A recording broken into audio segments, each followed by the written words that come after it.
5 News at Noon starts now. A warning from University of Arkansas police amid an increase in sextortion reports. What they want students to know about the growing crime. And no paychecks, no progress. The government shutdown hits day 15. Concerns are growing about what's next for thousands of workers left in limbo. But first, the ceasefire in Gaza is being put to the test. The Israeli government was already upset over the slow returns of the bodies of slain hostages. And now it says one of the 4 bodies handed over is not one of the hostages. Natalie Brand has more details from the White House.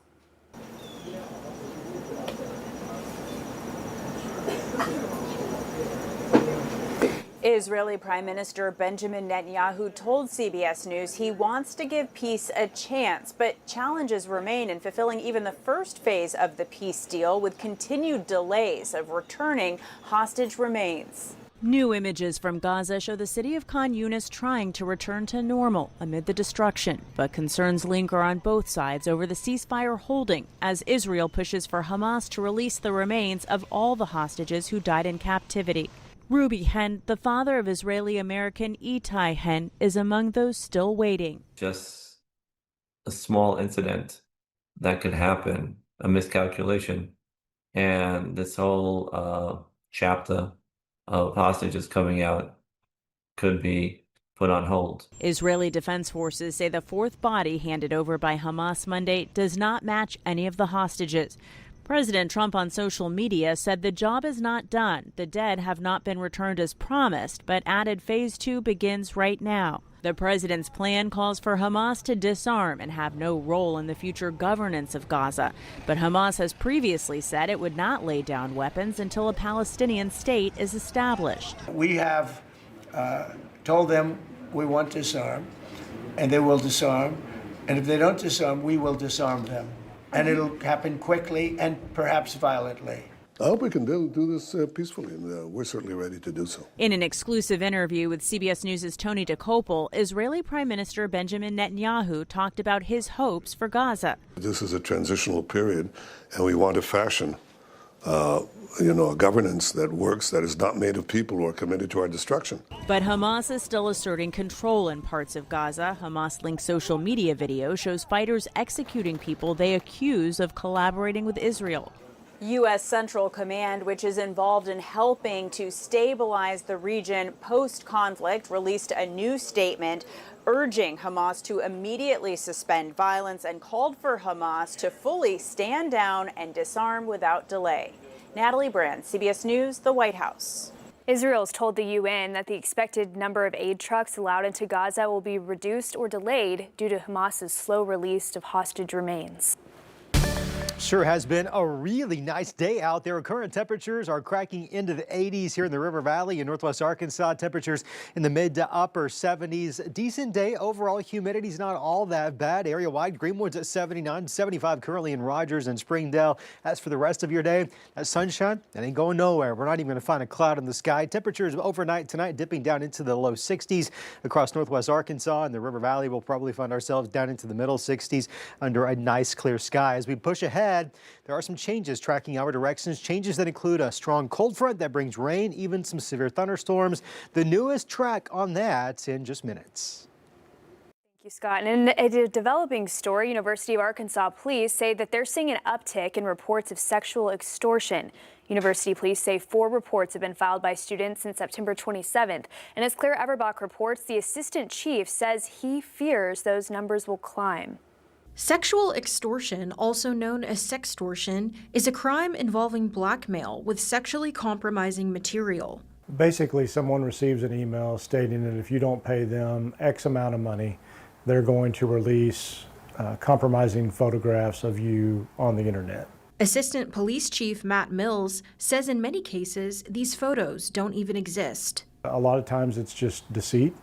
And only really the person who receives the email knows whether those photos exist or not. As the world becomes more digital, Mills says the problem will only grow. We have seen an uptick over the last couple of years in these cases. I would say that with the advent of AI and the progression of AI, it could pose future problems for us with the ease of being able to create information rather than actually have a true or realistic photo. Taylor McKinney with the NWA Center for Sexual Assault says abuse is not just physical.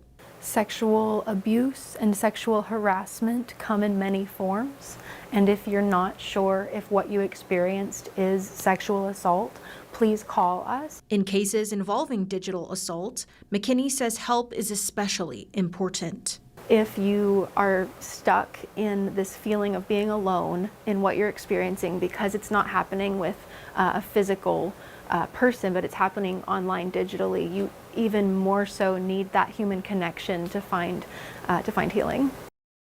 Meanwhile, a massage therapist from Barling is facing new sexual assault charges after a third client came forward.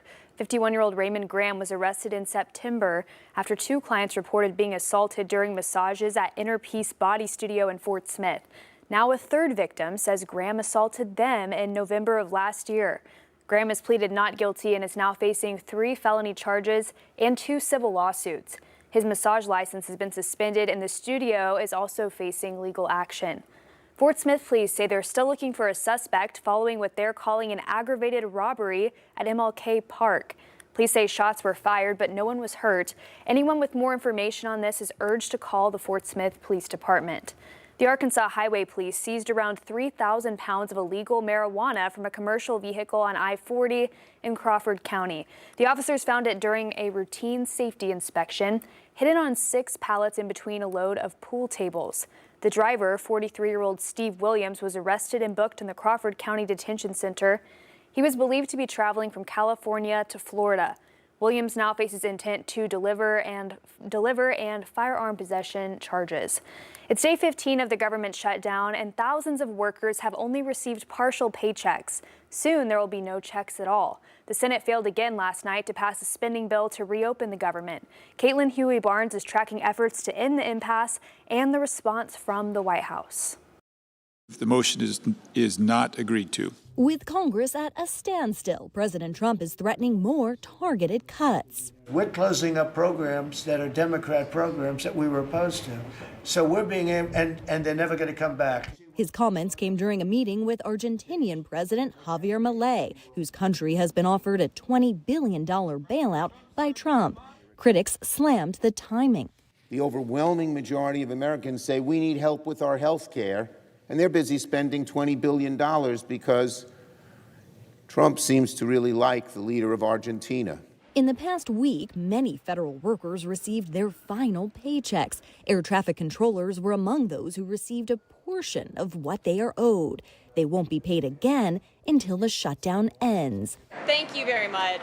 Many fanned out at airports across the country, urging lawmakers to open the government. Most controllers around the country are already working 6-day work weeks, 10-hour days. They shouldn't have the extra burden of worrying about when they're going to get paid. Members of the military will get their paychecks due today after the administration rearranged Pentagon funds at the president's direction. You got it? But how long those funds will last is a concern for social worker and military spouse Crystal Bettenhausen-Babulka, whose husband has been serving in the Navy for the past 31 years. For me, it's more so looking at the mental health side of everything. How much do we need to push before we have military families that just can't take anymore? Do you feel like this is putting your life on hold? Oh, absolutely. Yeah, 100%. It's a holding pattern. Lawmakers here will continue to get paid as is required by law, but the police officers who protect this Capitol have missed their first full paychecks, and the union that represents them is urging lawmakers to start talking and negotiate. Caitlin Huey-Burns, CBS News, Washington. The Arkansas Department of Human Services says SNAP benefits could be in jeopardy if the federal government shutdown continues. More than 222,000 Arkansans rely on the federal aid to eat. DHS told state lawmakers Monday that the funding for SNAP next month is questionable. Advocates say if SNAP funding stops, local food banks wouldn't be able to fill the gap. Arkansas is actually the most food insecure state in the nation. We have a food insecurity rate at 18.9% compared to 13.5% nationally. Going to see food banks potentially become overwhelmed with requests that they can't necessarily meet. Advocates urge Arkansans to reach out to lawmakers to protect programs that help families afford food and health care. New technology recently introduced in Arkansas could help both food insecurity and struggling farmers. Vertical farming is being considered in the Delta and in other areas in the state. 180 Pipe, a company focused on the tech, says this system can save space and time. With faster growing time and the ability to farm almost anywhere, the company says vertical farming could be a game changer in the fight against food insecurity. Some city leaders say it could make all the difference for their cities. We're in the Mississippi-Arkansas Delta.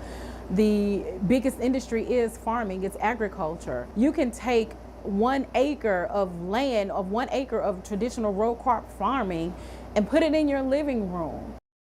The Arkansas Farm Bureau's website says the practice can get expensive due to the need for artificial light and temperature control, but also gives positives like the fact that farmers can grow year-round regardless of the weather.